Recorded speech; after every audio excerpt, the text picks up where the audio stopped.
Hello everyone, this is Rena's Community and magbigay po tayo ng opinion na base po sa sa live ni Berador Tikwa, ayan. Ang laki ng problema niya po sa babae kay Rina, samantalang siya po, walang bahay kahit bahay ng pating Berador Tikwa, paggawa ka muna ng bahay bago mo problemahin yung bahay ni Rina. Ano man ang bahay ni Rina, wala ka nang pakialam doon, no? Dahil po pinakambagan po namin ng sarili naming pera po ito. Magkuda-kuda ka diyan kung may isang sponsor lumapit sa'yo or nagreklamo sa'yo na nabudol siya, ano? Nandiyan yung pabahay at saka yung mga resibo. Lahat ng mga sponsors nakaambag, pag kailangan ng resibo, open po sila na matanong ng resibo. Ano? Pikwa, wala kang ambag at back off. Yan, magpagawa ka ng sarili mong bahay. Kahit bahay nga ng pag kung wala ka eh. Tapos pinoproblema mo yung bahay ni Reyna. Inggit lang, ha? Uy, ugo. Dinadoltik pa, magbudol ka na lang dyan. Ayan, budol well. Ayan, ubusin mo pera nila. Ayan, huwag mong pakialam ang bahay ni Reyna. Dahil po, wala kang pakialam. Ayan na. At huwag niyong problemahin yung pera ng ibang tao dahil pera po namin ito. Wala kayong ambag dito.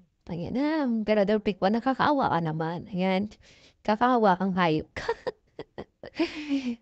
Kumbira, laki ng problema niya sa pabahay ni Rina samantalang kahit bahay ng bahayan ng aso, bahayan ng pating, wala siya. Bira ka, walang iya pa talaga ng mukha mo, birador piko.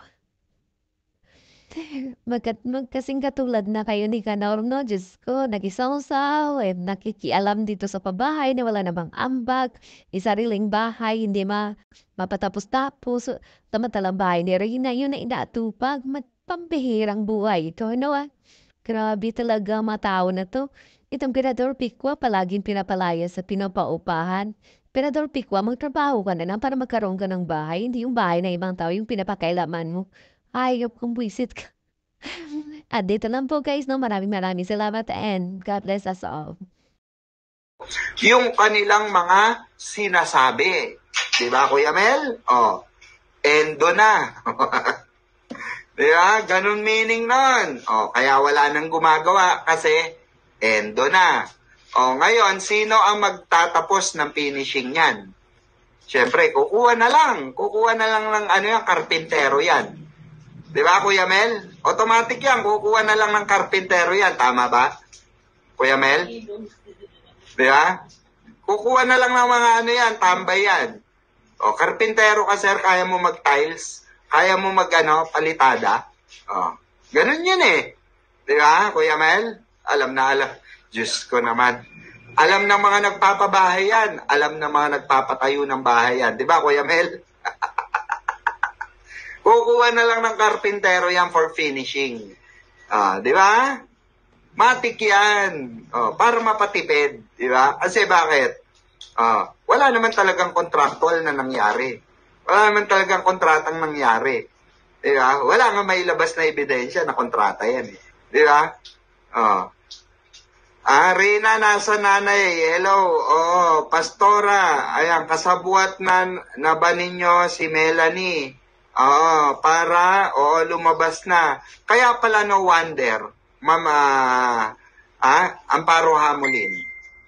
No wonder, sinabi ni LMG, nadulas po si LMG, kababayan, no? Nadulas po si LMG, na ang sinabi niya, yung sobra di umanong pera ay